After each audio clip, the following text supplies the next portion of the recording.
At some point or another, your health will be the most important thing to you. Eventually, your body will force you to prioritize it. Only 36% of sort of New Year's resolutions make it past the month of January. For many people, it's because they work too much, not having enough time. Too many people sacrifice their health in the pursuit of wealth and then eventually get to that point where, now I have to use my wealth to pursue the health. The healthier you are, the more efficient and effective and productive and focused you can be. You'll take less sick days, have better focus and cognition. You'll be able to do more because you've got more energy. People can fall into a trap of being overwhelmed with the amount of work they need to do, and therefore they're just like, well, I just need to spend all my time doing that work, as opposed to, well, how can I get more work done in less time? And a lot of that comes down to your energy and vitality, your ability to focus, which is all affected by your health.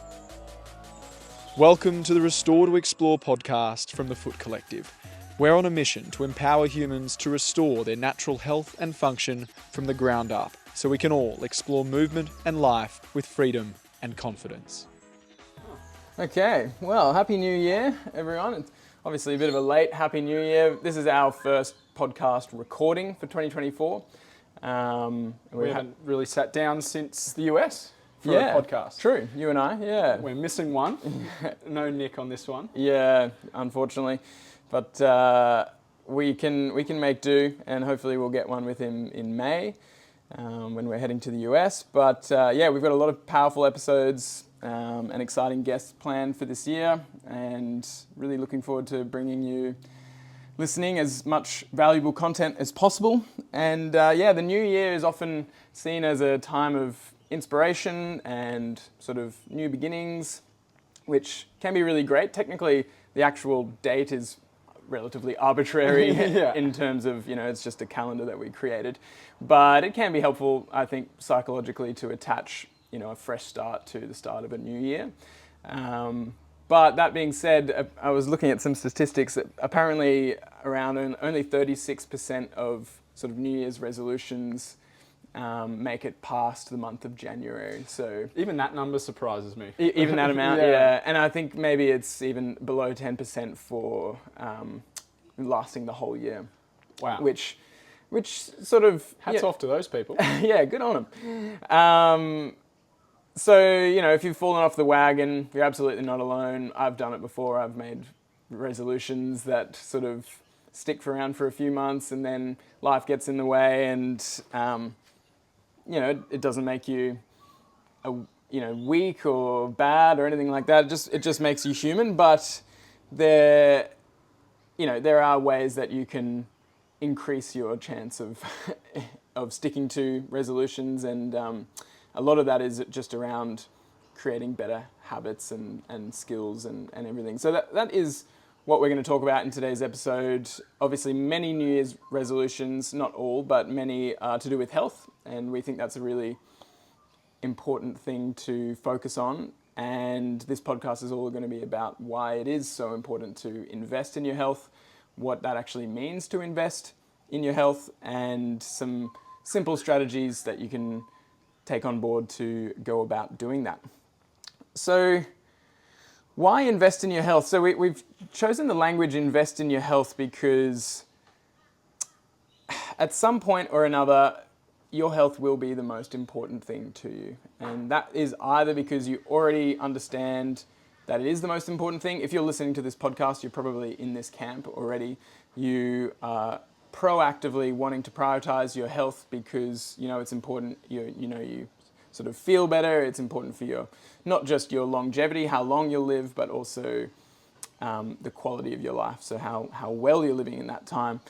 But if you're not already sort of at that point of prioritizing it now, then eventually your body will force you to prioritize it, because when you're not healthy, life is harder. Yeah, it's harder, and you end up with pain and disease. That's the nature of pain and disease. It's essentially a lack of health. And there's a saying that a Confucius saying, I believe.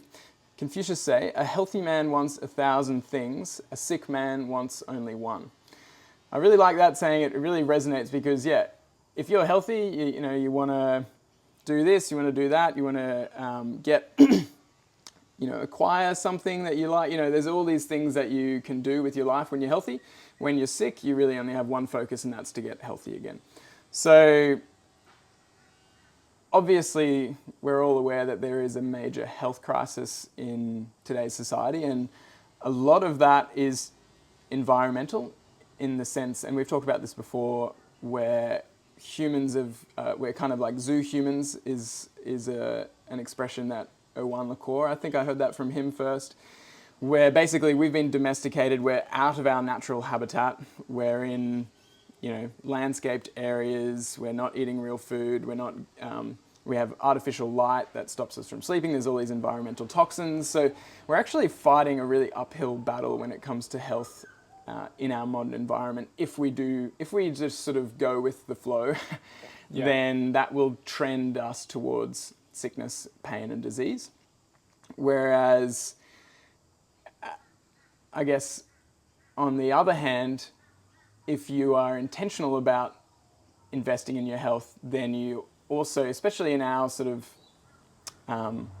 with our level of privilege, and if you're listening to this podcast on a computer or an device, iPhone or a phone, then you are technically very privileged. You're not living in poverty, most likely.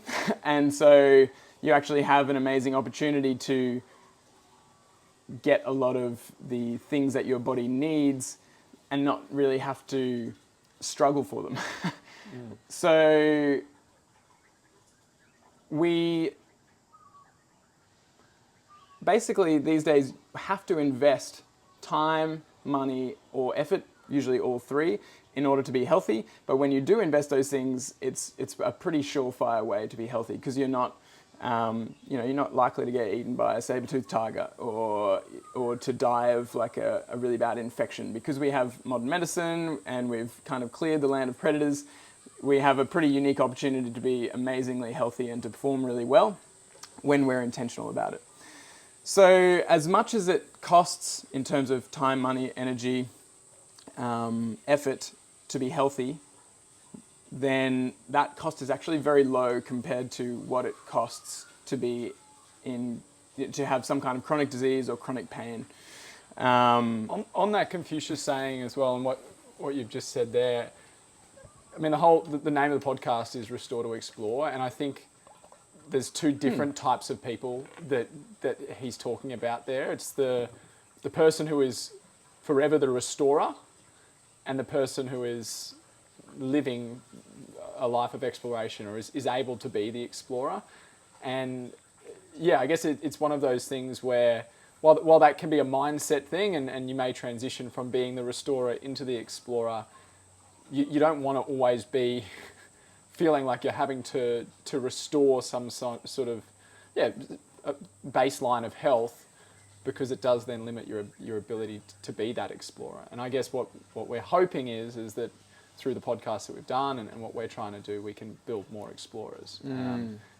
Once you have that foundation of health and vitality, then you're able to go and do a lot more things without worrying about how it's going to affect your pain, or how it's going to without feeling limited, basically.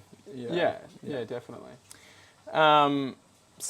Investing in your health now, and also acknowledging that you may already be at the stage where your body is forcing you to invest in your health. And definitely, yeah. That may be why you're listening to this podcast, and that's actually how the majority of people come to a health change these days, is through some kind of prompt from their body that it's like, hey, something's not working, you need to do something about it. And often, for many people, the traditional approaches, which tend to be Band-Aids, haven't worked long term, naturally, because they're a Band-Aid. And now you're seeking something that you can actually do yourself to create some kind of long-term change. And so that does save you money in the long run. It's a lot less expensive to prevent issues and to do things yourself than to continually pay other people to do things to you, to manage symptoms. So it does save you money, And it also does obviously create more quality of life, so more energy, more vitality. You can have more opportunities for fun and connection when you're healthy and thriving. The money thing is an interesting one, I think, as well. Particularly, I think, even around the way that our health insurance system is set up, and just generally the system. I guess you are rewarded for investing money into more reactive measures rather than preventative measures. I know, a lot of healthcare is around supporting you when an injury or an issue comes up, as opposed to more of a sick care model. Yeah. Even, I'm talking specifically about Australia, but the way the government rebates you for doctor's appointments or just medical interventions, there's not necessarily as much money invested in rebating you for going and playing sport on a weekend, or going to the gym on a weekend, on a weekday. The financial model that's built around health means that in our minds we sort of have this safety net of when we do get sick, we've been putting money away for that, as opposed to putting money into not getting sick or injured or unhealthy in the first place. And that's a really hard thing, I think, for a lot of people to battle with, because the initial outlay can seem quite a lot, particularly when it's potentially something that a lot of people haven't done in the past, is invest in their health now rather than, putting that money away, or paying your taxes so that when you do get sick, waiting to get sick. Yeah, and it's not to say that you shouldn't necessarily have a bit of an emergency fund, whether that's with insurance or your own emergency fund of, if an emergency happens, get in a car accident, you break your arm or whatever.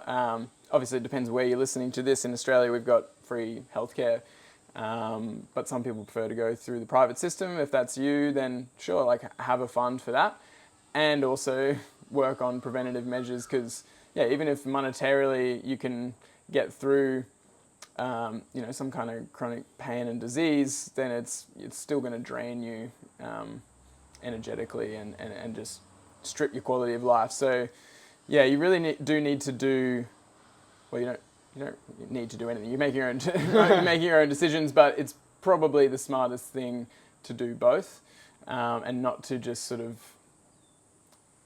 it's not to kick the can down the road with the sort of false sense of security of, I've got my insurance to cover any health expenses that I need to have. Yeah. The car is a great analogy for this, because people, I know I'm guilty of it as well, maybe not looking after my car enough, and then having it go to the mechanic and having to pay a lot of money to get issues fixed up that I'm not confident there are even those issues with that vehicle. But because I don't understand the vehicle well enough myself, I have to rely on the mechanic's judgment to say this needs to be done or that needs to be done. And because I maybe haven't been as cautious or careful with the vehicle leading up to that mechanic visit, you just take it at face value that's what needs to be done and that's what needs to be spent. Whereas, I'm not saying everyone has to therefore go and study mechanics, but having a basic understanding of how the vehicle works and what you should be putting into the vehicle and how you should be using that vehicle and maintaining it along the way will save you in the long term. For sure. And that's cars. Probably more people care about their car. A lot of people sort of will understand that with the cars, but your body is really your only vehicle. You only get one body. You can always get a new car if you really have to, and you can get work done, but it's not as simple with the body. So it's even more important with the body to prevent issues as much as possible. But I think the mindset is that the way modern medicine has developed, people almost feel like they can get a new car. Yeah, it's like, I'll just go in for a service and, I'll get a new body part, I'll get a new hip or a new knee, and, there is the place for that, but preventing the need for that is so much cheaper and so much more enjoyable than actually eventually getting to that point where you have to have all of these services to even just to sort of feel okay, let alone, it's not really going to make you thrive necessarily. Yeah. So there's nuance to all of this, of course, but speaking in generalities, is the only way we can do it to apply to as many people as possible. And there are some fairly common barriers or stories that we tell ourselves that can get in the way of investing in our health. We've got a few listed here, and everyone is unique, but one of the biggest ones is time, like not having enough time. Probably part of the, for many people it's because they work too much or they feel they've got too much going on with work, not enough time to fit something in, basically. They're too, whether they're super career driven, they're an entrepreneur, something like that. They've got a small business, so they've got to be working in it all the time, or they work for a company and their boss is sort of, a bit of a hard ass and grinding them down. And so they're too busy in the hustle trying to create wealth, which wealth and like sort of monetary health is a thing. But I don't know if this is really a saying or just something I've heard before. Too many people sacrifice their health in the pursuit of wealth and then eventually get to that point where, now I have to use my wealth to pursue the health. Yeah. So it's much better to find a balance along the way where you're able to invest in your health and make some money. Maybe you make a little bit less money, but you have more health along the way. But really, in pretty much in any endeavor, especially when it comes to careers, the healthier you are, the more efficient and effective and productive and focused you can be. You'll take less sick days. You'll literally have better focus and cognition if you're healthier.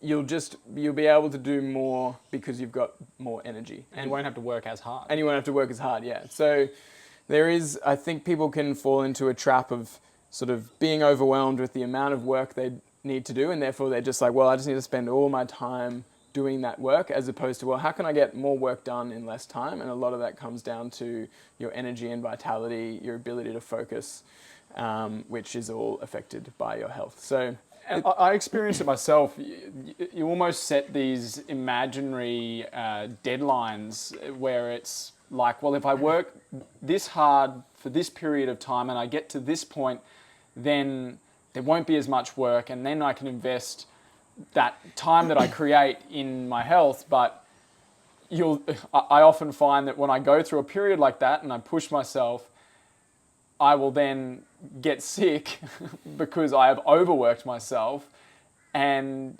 then you lose a week of productivity. Yeah. And getting back to that baseline, the time you've created is just getting you back to the baseline, and you're not actually improving on your health. And I'm sure a lot of people are guilty of that. So it's 100%. Yeah. And for me, it's such a trap that I have fallen into many times, even though I kind of know better.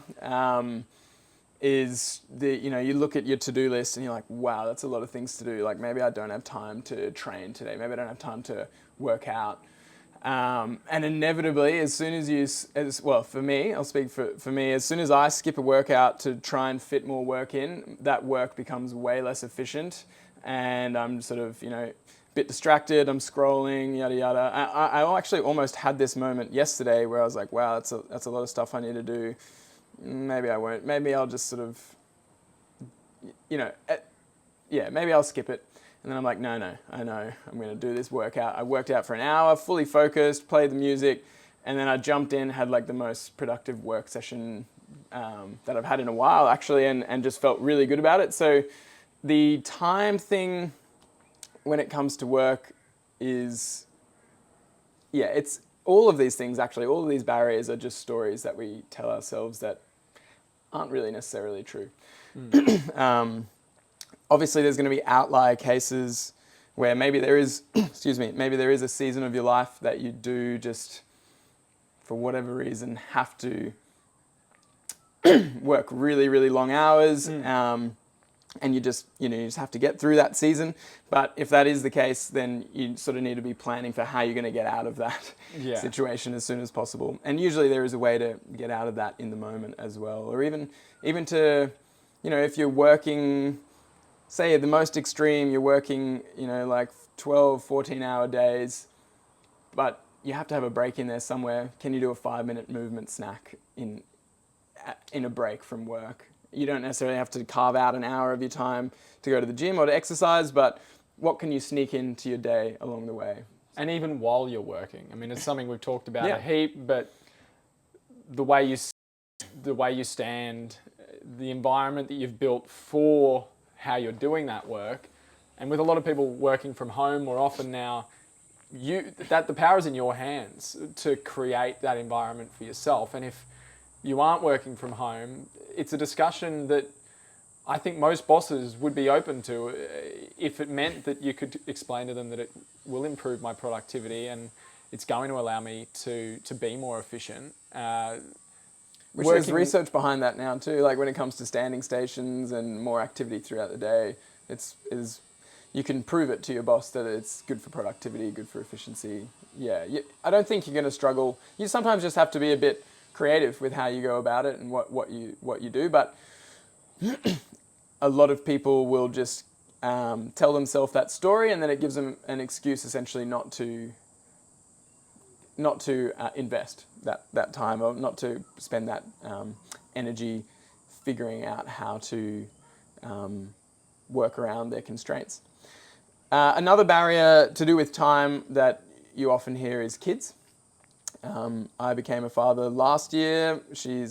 Olive is 1 year old now, and I can definitely resonate with having less time. Like and that's only with one kid who's a 1 year old. So it's not even taking him to sports, taking him to school, all of this. But you just want to you just spend more time with them, and that's actually a really healthy thing to do, is spend time being present with them, loving them, caring for them. That's great for your health.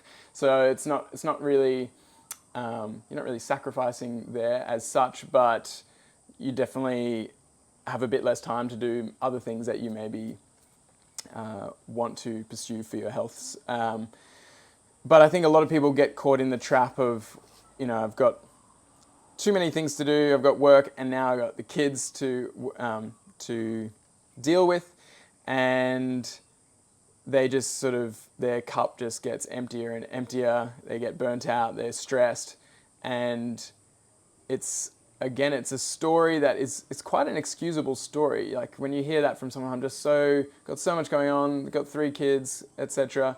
It's like, yeah, that's fair enough.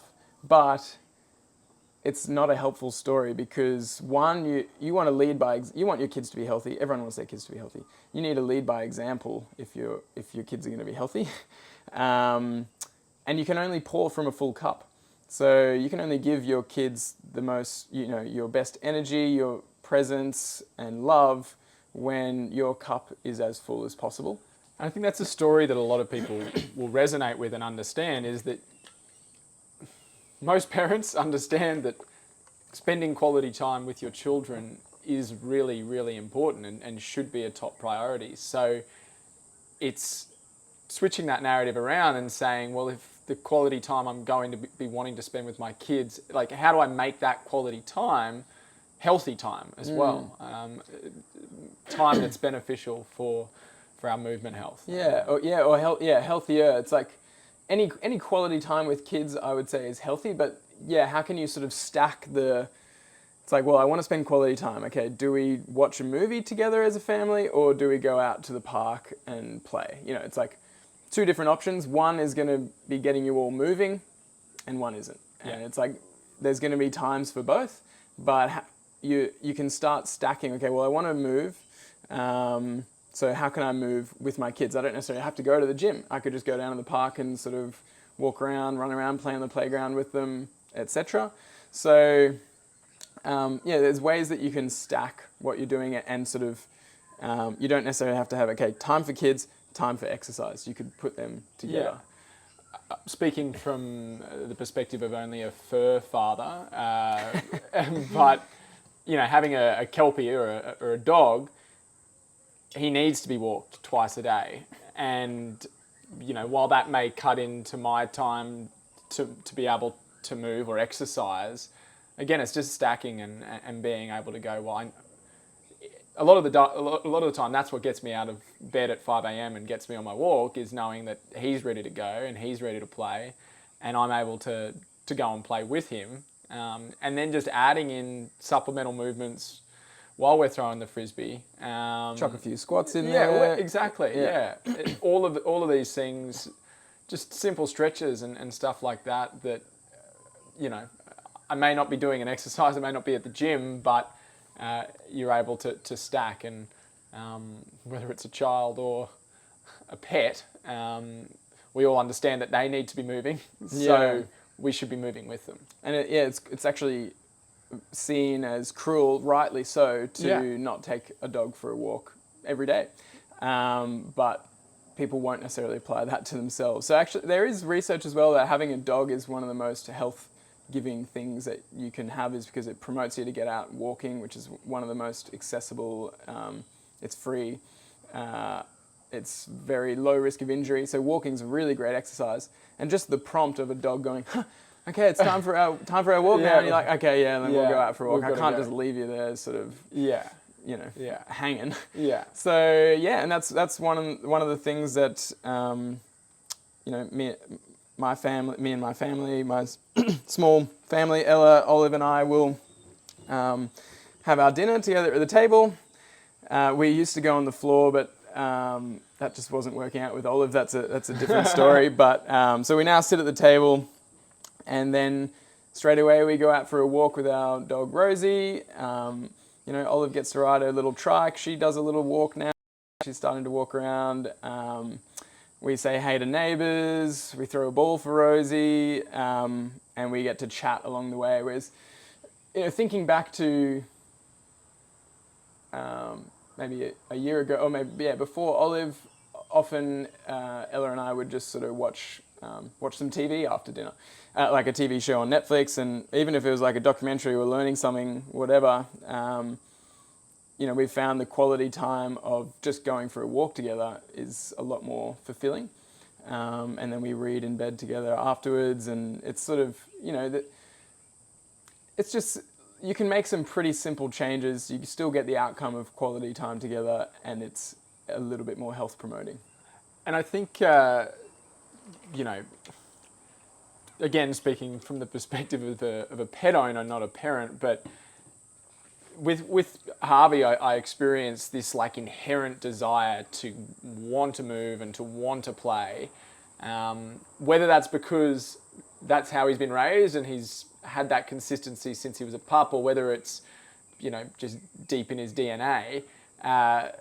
Children, I guess, are the same as, if Olive's been moving every day from birth, every morning she's had the consistency, not that your daughter becomes your dog, but they'll be waiting at the door ready to what are we playing? Get out. What are we doing next? But if you've built this consistency of quality time from a young age of sitting in front of a screen, and that's how you share the time together, then that outlet, they're going to turn to you for the screen, not to go for the walk. Yeah. And you lose the reliability, I guess, of having that prompt throughout your life to say, hey, let's get out, on the days that you don't feel like it, and vice versa. On the days that they don't feel like moving, you're like, hey, come on.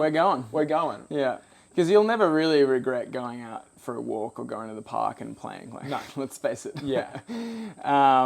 So, there will be times when you don't feel like it. And there's been times when, we've had a really bad night of sleep or something, and it's just, like a bit of a grind. But then as soon as you go out and do something, it doesn't have to be super intense or anything, but you just feel better, and then you've got a bit more energy to do the next thing and so on. So all these habits sort of contribute to each other. And you keep pouring into each other's cups. Yeah. As one gets empty, the other is there to fill it up. Yeah. Not just kids, but family and friends, pets, whatever you can surround yourself with, really, to help you maintain those habits. Yeah. So another sort of going beyond time as a barrier, another thing that is a barrier, or often seen as a barrier, is this sort of either uncertainty about what to do for your health, because there is so much information out there, and a lot of it is conflicting information. And also that would lead to some level of overwhelm. So it's like, well, there's so many different things that I have to do for my health. I'm not even sure what's the right advice. So it's just too much. And, whether it's conscious or subconscious, you sort of just shut down from it all and do nothing. And yeah, I think that is fairly understandable. And when when you think about all of these different things, like I mentioned at the start, our environment, our modern environment, is really set up for pain and disease, basically. And for overwhelm. And for overwhelm. And so, you have to address your sleep, you have to address your movement, your food. There's all these things that are like, whoa, that's a lot of things. And then when it comes to, say, something like food, it's like, well, is it carnivore or vegan? Is it paleo or breatharian? Or there's just so many different things, and I think one major key there is just to simplify and get down to the sort of nuts and bolts and understand a bit about, well, what does my body really physiologically need, whether it's vegan or carnivore. This is a dichotomy that's kind of fresh in the social media, or like relevant at the moment, but also one that's kind of helpful. It's like, well, what's there's a lot of people that go vegan and feel really good. There's a lot of people that go carnivore that feel really good. I would say both of those are probably, people are more likely to feel really good short term, and then they end up adding in either of the food groups that they've been cutting out. But it's not really the point. The point is that different things work for different people, and there's usually an overlap between what it is. So if someone feels really good on vegan or feels really good on carnivore, it's probably because they started eating some kind of high quality real food, and they probably stopped eating processed food, and they just started taking more of an interest in healthy food and cooking their own food, preparing their own food, and that is, I think, a big part of what contributes to them feeling good. And then the other aspect is just different things work for different people at different times. So it's trying not to get overwhelmed, but also not to get locked into a dogma of this is the only way, and this is going to be the best thing for me for the rest of my life, and this is what everyone should do. It's just, okay, well, I'm going to make a change. I'm going to, and I would suggest not going as extreme as carnivore or vegan necessarily, not sort of feeling like it's all or nothing in that sense, but it's like, okay, I want to start cooking my own food from scratch that I get from the markets, or even if you just get it from the supermarket, just real food that's come out of the ground or come from an animal that you prepare yourself is going to be way better than any processed food that you're going to get from from the supermarket or from fast food or Uber Eats or whatever.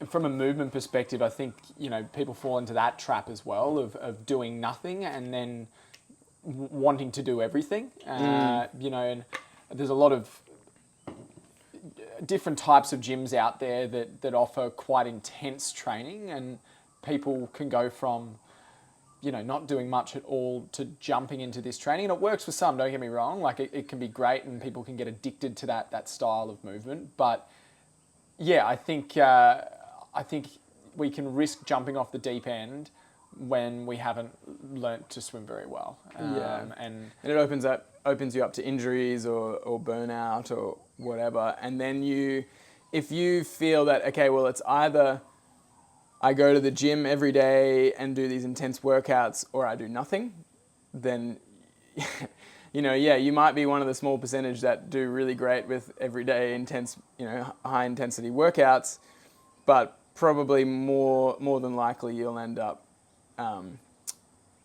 stopping that, and for whatever reason. And then if you go back to doing nothing, then it hasn't helped. So either building up to that or just seeing like, hey, well, if I'm doing nothing at the moment, a 10 or 15 minute walk is like huge improvement. And there's actually research that shows just how much a 20, I think the research, I can't remember exactly, but like a 20-minute walk 4 times a week had all of these amazing benefits on your blood markers, on your cognitive function, mental health. So it's just seeing that, okay, I'm going to make a small, probably usually for most people, small changes are the best. It might be small changes in a few different areas. And then just track those changes, journal, reflect on what you've changed and how that's affecting you over time. And then adjust.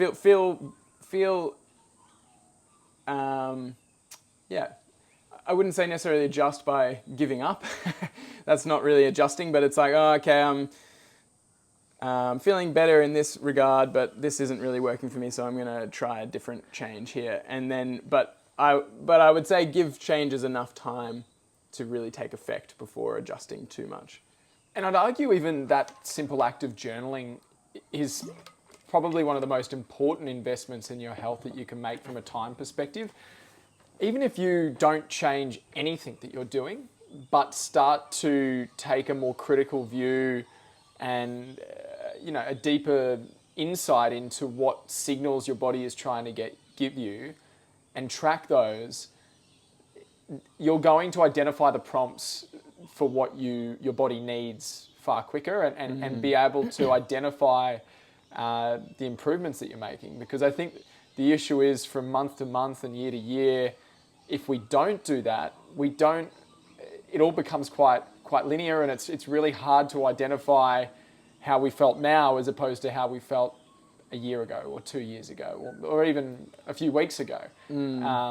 So just investing that small amount of time to just checking in with your body and keeping a record of how the body is feeling.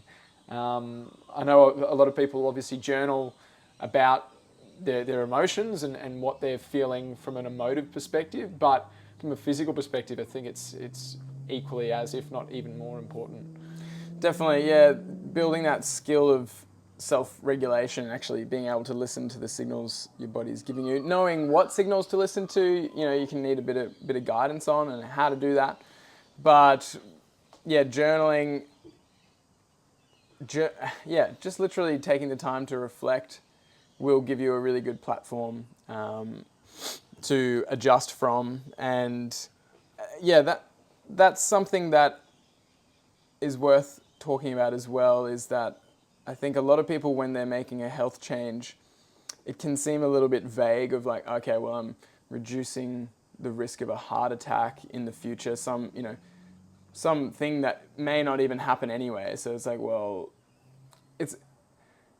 it seems maybe like, oh, I'm just doing this to prevent something down the line. Injury or illness. Yeah, but it's actually, you'll know that you're on the right track because you will actually feel better. You'll have the more energy, you'll be happier, you'll be better able to connect with other people, you'll be more articulate, have better cognitive function. So there's all these things that will show up even before you take, even like blood tests or anything like that, you'll feel it before that, and that's what actually makes it worthwhile. The prevention is that's great as well, but it's almost secondary to you just having a greater quality of life. And those are the things that you can really tune into and reflect on. Definitely. We wanted to take a quick break from the episode to let you know about our ultimate free foot health resource. If you're listening, you've probably already started the journey towards improving your foot and movement health, but if you're still wearing conventional shoes most of the time, that's anything cushioned, heeled, narrow or rigid, it's kind of like taking 1 step forward and 2 steps back. Knowing what shoe is right for you though can be super confusing. That's why we made the Guide to Foot Freedom. We've taken everything our team of foot health experts have learned over the years and synthesized it into one handy manual, packed with all you need to know about unleashing the natural power of your foundation. You'll learn how to understand your feet, the truth about modern footwear, the 5 F's for finding natural footwear, plus a step-by-step guide with training videos to help you assess your foot function and improve it so you can safely and seamlessly transition into shoes that will finally give your feet freedom.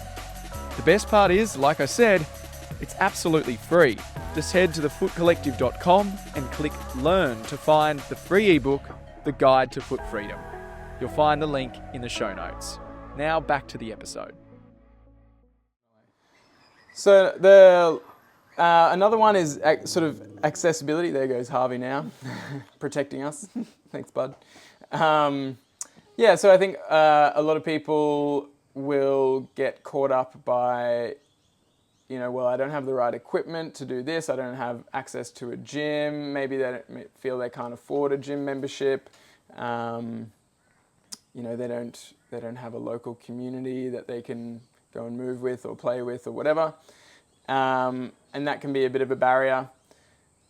I think, or maybe that, maybe they don't, likewise, maybe don't have enough time, money for a gym membership, or especially a gym that has like a community focus, which is something that we really promote.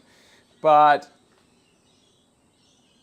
again, it's just getting creative. So it's like maybe you don't have enough money for gym membership, but you got enough money to buy a kettlebell. And that adds a whole heap of extra options to what you can do workout wise. Or you've got your body weight, and then all you need is a bit of knowledge around how to use that. There's a heap of free YouTube resources on that. If you're really strapped for cash, then you can find free ways of doing pretty much anything. Like we said, a walk is a free thing. And I guess it comes back to that sort of all or nothing mentality that we already talked about, where it's like, oh, I don't have this, therefore I can't do anything. It's like, well, what can I do with no equipment? Yeah. Or what can I do by myself without someone around? Yeah. Or how can I create community without necessarily having to pay for it? So maybe I can get a walking group going with some friends, or there's meetup groups. Countless meetup free groups. Community groups for social run clubs, for walking people just groups. like you who want to do that kind of thing. Exactly. And there's a reason they're so popular is because people are desperate for it, and it's accessible. It makes movement accessible. And I think the current health issues as a barrier, I guess, is another. I guess on the same line as accessibility, really.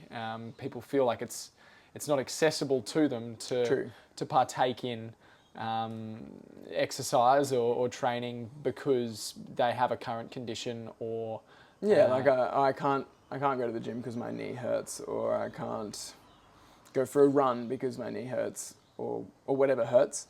Or I can't run because I've got asthma. And it's just, instead of focusing on what you can't do, it's like figure out what you can do, because there always is something that you can do. Always. It just, again, it comes down to being a little bit creative and taking some time and energy to really figure out what you can do that consistently. If it is a pain, if it is, a specific condition, chronic pain or disease, then you might be,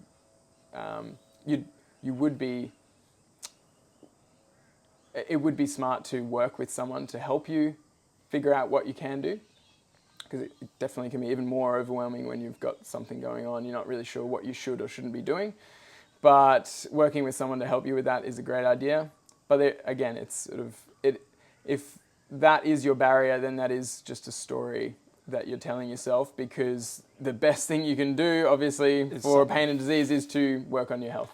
And that's the underlying theme through all of those barriers. It's changing the story from what can't I do, whether it's with the time constraints of work and kids, the uncertainty and the overwhelm of not knowing what to do. It's just identifying what you can do and to start doing that, and to ensure that what you are choosing to do is going to be something you can sustain. Yeah, and not having to be perfect. Like, you might have an idea in your mind of like all of the things that would be ideal to do, but just being okay with meeting some of that, or like, just taking a step towards that. It doesn't have to all be perfect immediately. It's just, okay, well, I can see that if I start going for a walk 15 minutes a day, eventually that will help me build towards going for a run, and so on and so forth. So it's And just from a foot health perspective, that may be, and when we talk about this all the time, it may be going for that 15-minute walk in the shoes that you've always been wearing, and gradually progressing to more natural footwear and to barefoot walking, just from a foot health perspective. But this applies to whatever you're trying to work on, really. Yeah. So, and we've kind of been alluding to some of this so far, but we are just going to talk through some strategies and some things that you can do to invest in your health, a lot of which are sort of zero to low cost. Again, all of it's kind of low cost compared to what you're going to pay down the line if you put things off. But especially these days with the internet, there's so much access to information, and as long as you're not getting overwhelmed by all that information, if you're just picking something to learn, I mean, YouTube, there's just endless. Of course, we've got our YouTube channel, which has a lot of free resources on a lot of our favorite exercises, things like that. But yeah, anything you want to learn. So I've got a few here listed. So I think learning to cook is one of the most important keystone skills that you can create in your life, because it allows you to turn, I guess, seemingly boring, healthy food into really nutritious, delicious meals that I never feel like I'm really missing out on delicious food because I can cook. It's just something that my parents have always done with me, and I pursued even more once I moved out of home. And it's not like I'm a chef, but I have the basic understandings of what spices to use with what, and how to incorporate different recipes and different cuisines so that I'm not getting bored of the same old thing every time. And it's just amazing what you can do with real food. And if you don't have the skills, that can feel like, whoa, that's a lot to do. If you do have the skills, it's quicker, it's easier. I'm talking skills in terms of, part of it is just experience, but like even knife skills is something. Like Understanding heat, understanding... Yeah.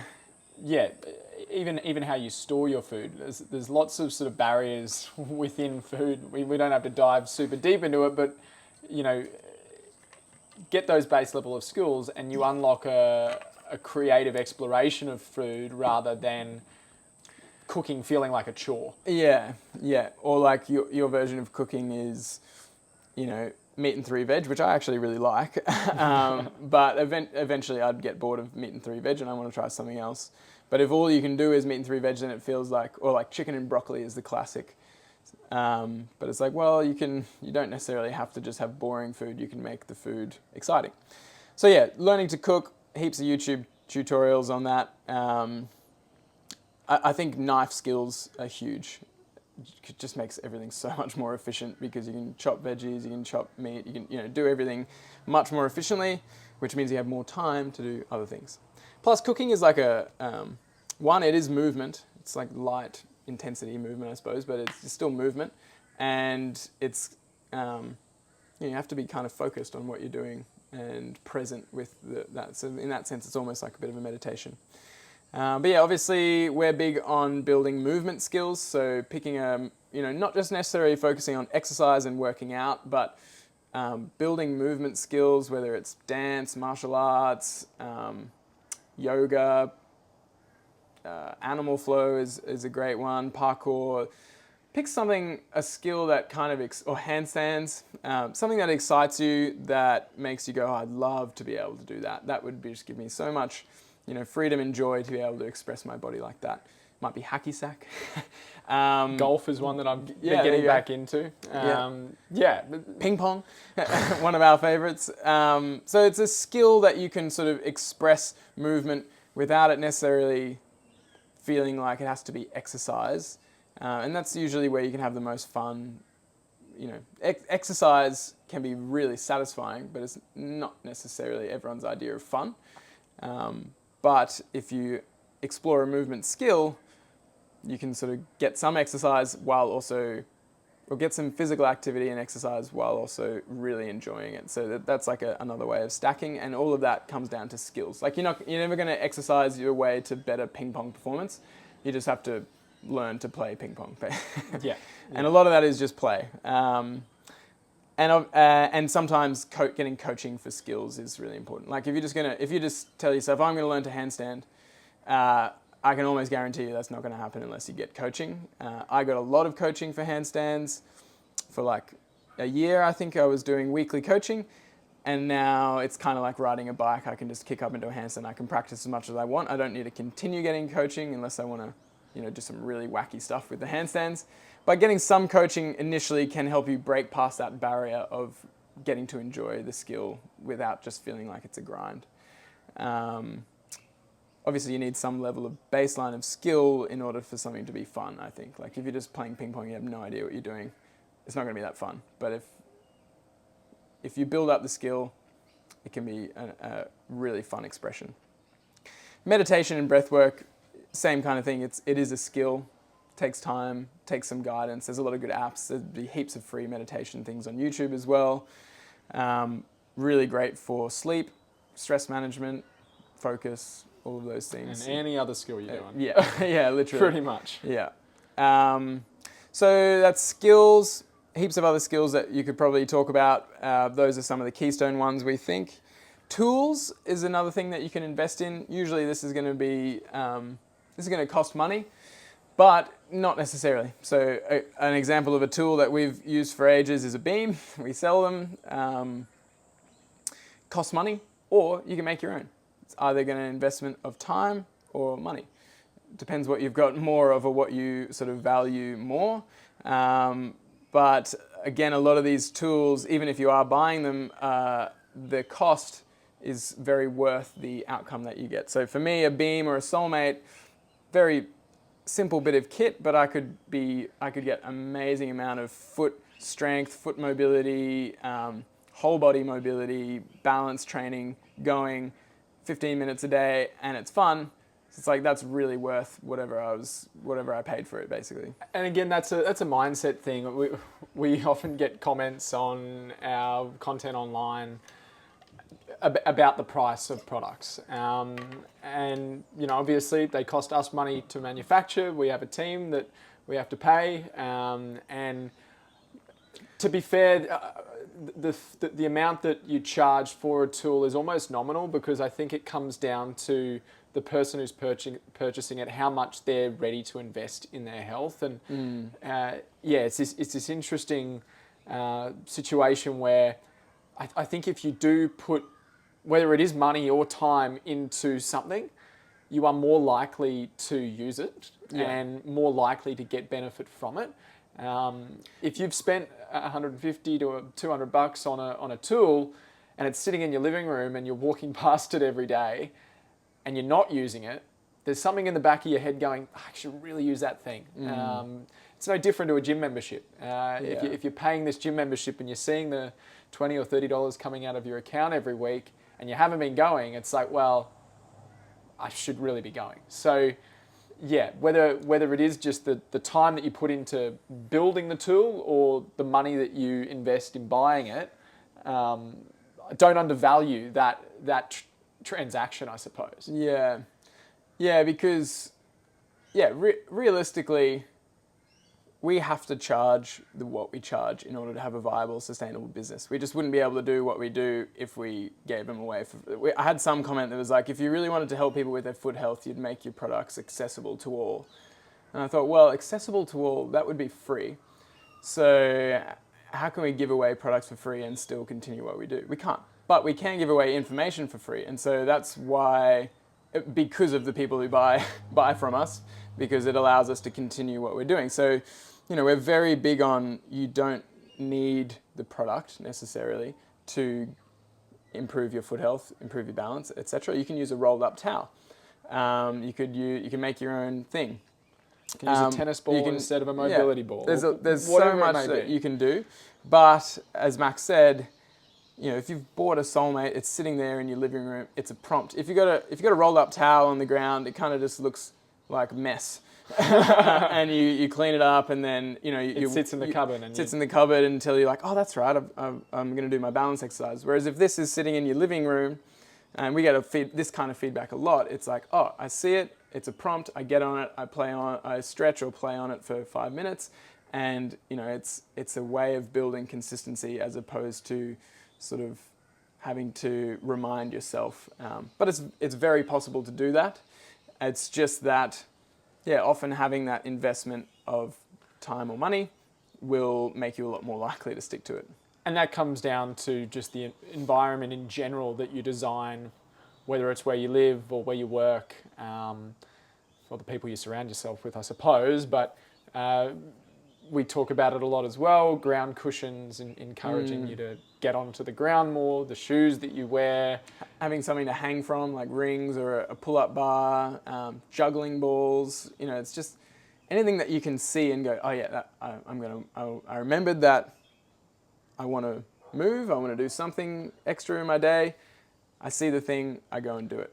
Yeah. And it's the investment aspect as well. It's like, I've invested in that, I should get down onto it. Yeah. Or, like you almost feel obliged, which is kind of, you want to create that obligation until it's a habit, basically. And you've got a note here for like good knives and pans. Yeah. It's a really good point. Like, if you've got a good set of knives, you really want to use them. Yeah. Because it's super satisfying using a good knife or a good pan. Yeah. Our knives are good, but they're blunt. And so now there's a little bit of like, oh, I got to cut these onions with this blunt knife. And so now we're like, okay, we have to get them sharpened. Yeah.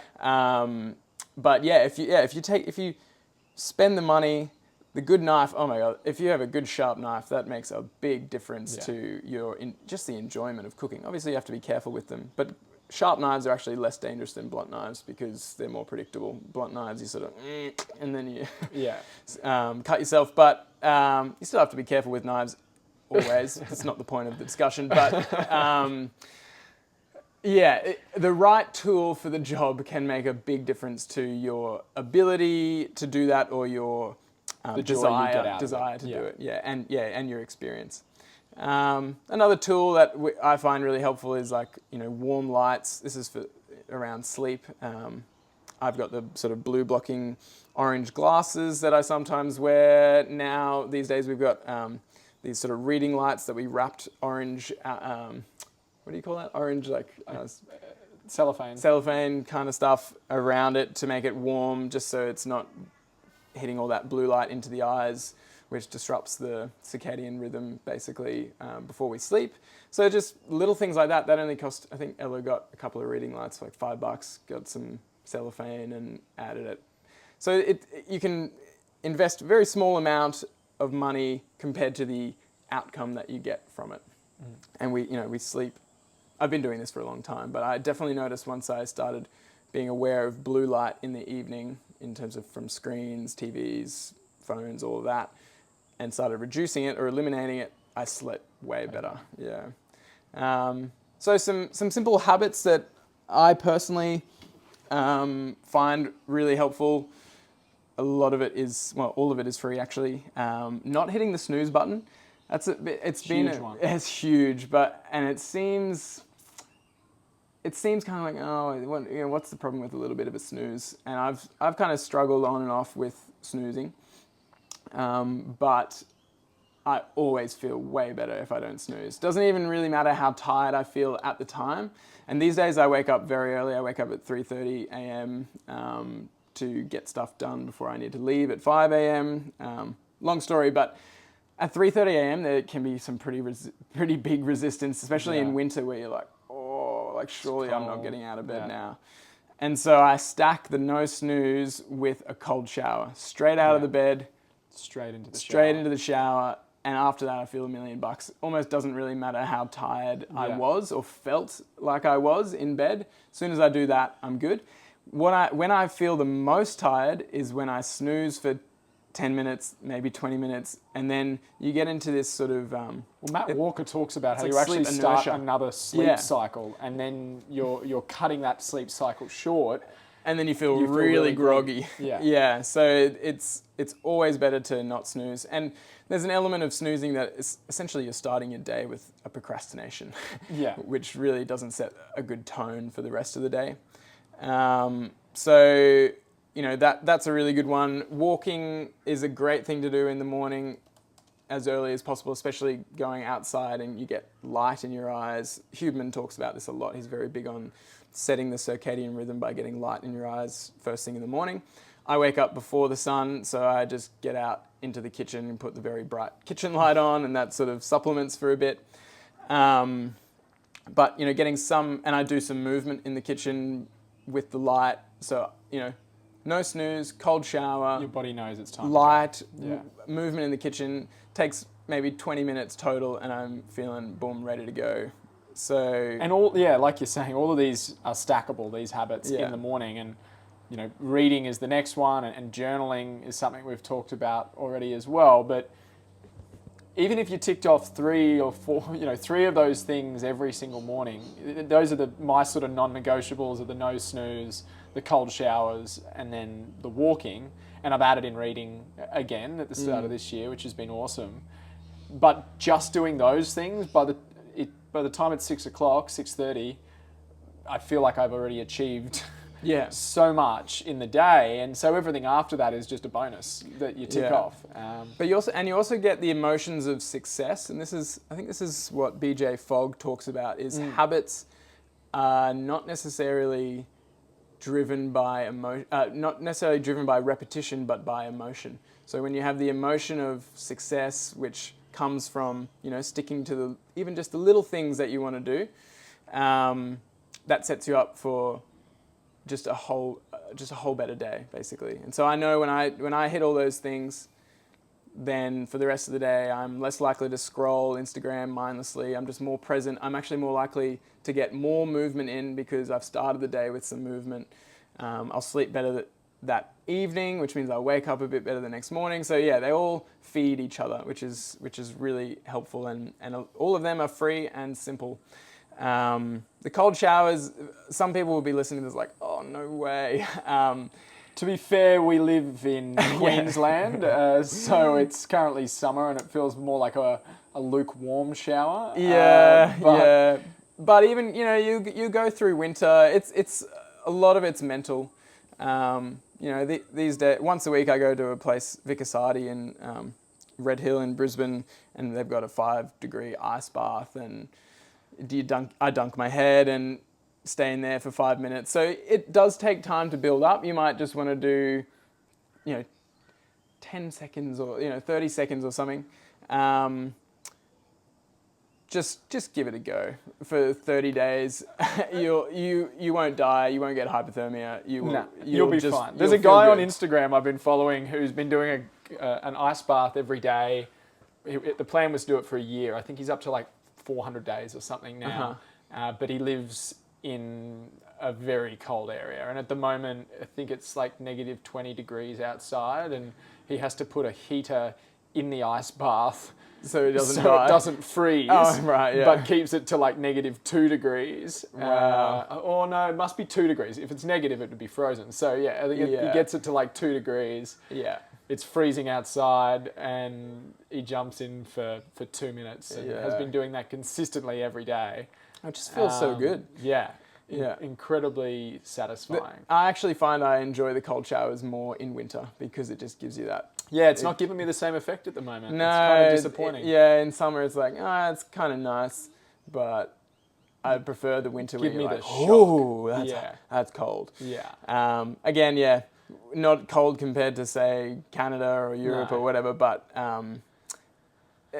there's a whole community of cold showers, cold bathing, all this stuff, and it can seem a little extreme from the outside. Once you start doing it, you start getting it, and you're like, I don't want to go without this. My partner was in that camp and would look at me getting out of bed at 5 a.m. every morning and waddling to the shower and doing my G-up dance before I jumped in the shower, and thought I was crazy. We both, I don't know if you still do. I've stopped it now because I don't need it, but I used to play a song to get us in and sort of jump into the shower on the drop of the song. Brain Freeze by Northeast Party House, if anyone knows Northeast Party House, was my go-to. But once she tried it herself, it does just get you so fired for the day and really switches you on. But it's just like anything, consistency is how you get the most benefit from it. Yeah. I found that really, especially when I was doing it in winter when I first started, I was like, just need something to get me in there. So like having the song plays, and at a certain point of the song I would get in, and I like it was like Pavlov's dog kind of thing, like train my brain to just fire up as soon as I'm in. And then and then since I've been waking up early, our bathroom's right next to our bedroom, so I just had to stop using any kind of music.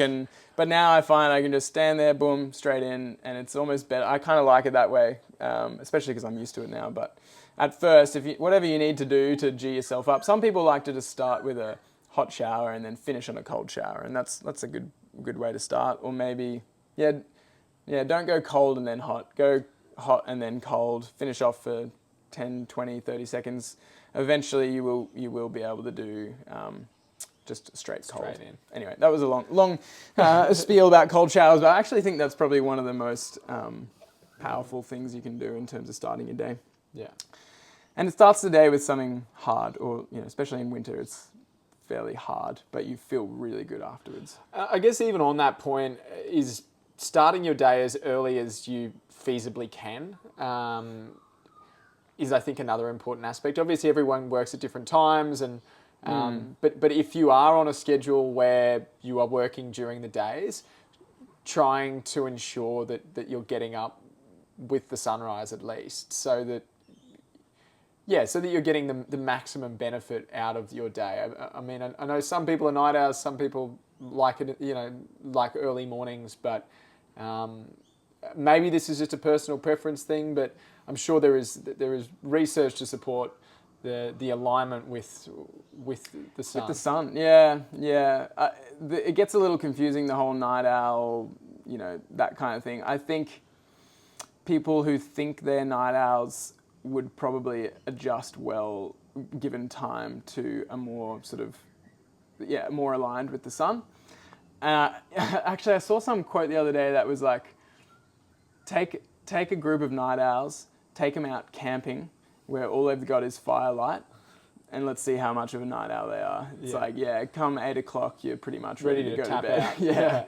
Out. Because the reason I think a lot of people are night owls is because they've got screens and they're like, I like working into the night. If that's you and that works for you, it's up to you what you want to do. But generally, people will sort of find that they, I find, especially for me, you can get a lot more done when you just have a bit of time in the morning. You wake up a bit earlier, you do the things that you want to do, starts the day off right, and then everything else is a lot easier afterwards. Might only be half an hour earlier than you usually wake up, and maybe you go to bed half an hour earlier. But find what works for you. And then the last how I suppose, or strategy is building community into it. And this is probably the most important thing if you were gonna prioritize them. But we are social creatures. We thrive on connection. There's so much good research that show both the benefits of social connection and also the detriments of not having enough social connection.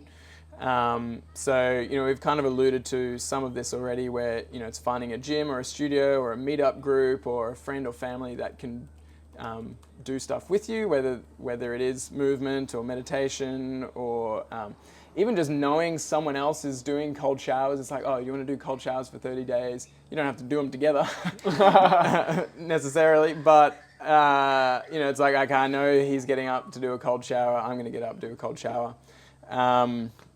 So there's that. There's, even just prioritizing time for family and connection. It doesn't necessarily have to be stacked with movement or anything.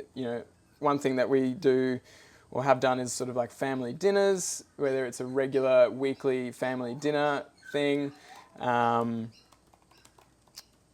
Maybe, joining like a book club where you're reading a book and sharing about your experience with that book with a community. There's so many different things that you can do. Game nights, anything that just gets you regularly connecting with humans in person. I think that's pretty important. Obviously, there is a role for digital communities. We have a digital community where you can learn from each other, and if that's all you've got access to, that's good. But I think you should probably use digital communities to help facilitate more in-person time, which is something that we're pretty focused on creating as much as possible with our digital community. And then sometimes, having a coach or a therapist or a health practitioner, someone like that who can actually, who you can build a somewhat of a relationship with, who can guide you and keep you accountable and inspire you. That, I think, counts as community to some degree. Even better if, that person has, a thriving community of people who they interact with regularly in person. But just, not feeling like you have to do all this alone is the key thing. It's like, sometimes you do need help, sometimes you need inspiration, sometimes you need a partner or a friend to do it with, and that's not only going to improve your ability to make the health changes, but it is healthy in itself, the social connection. Definitely. It's more fun. Yeah, exactly, which we're all about. So, hopefully that wasn't overwhelming for you. Remember, it's all just ideas. You don't have to do it all at once, but most of that is very, very low to no cost, very high reward, I guess. Very low risk as well. But biggest thing is just pick maybe 1 to 3 things that you really want to prioritize, something that your intuition tells you is important for you, that you resonate with. Start making a change, journal and track it, and then adjust as you go. Yeah, I think it's the key with all of this is start small, whether that's the time you're investing, the money you're investing, or the actual physical energy you're investing, or in the activity you're doing. I think if you start small and build from there, it's going to be far more sustainable. You don't have to go and spend thousands of dollars on gym equipment. You don't have to go and spend 20 hours a week if you're spending 0 hours a week exercising. Just build up from a base that is accessible and find something, like you said, that you're actually going to enjoy doing, so you want to keep doing it. Yeah. Amen. Thanks We'll leave for it there, guys. Yeah, we'll catch you on the next episode. Thanks for tuning in to the Restore to Explore podcast. If you enjoyed the episode, we'd really appreciate you leaving a review wherever you're listening. That's the best way to support us and to help us reach more people. If you're after more free TFC education or training, looking for any of our TFC tools, natural footwear discounts, or you want specialized guidance on your foot health journey from a trusted TFC health professional, head to thefootcollective.com. All of the important links are in the show notes of the episode.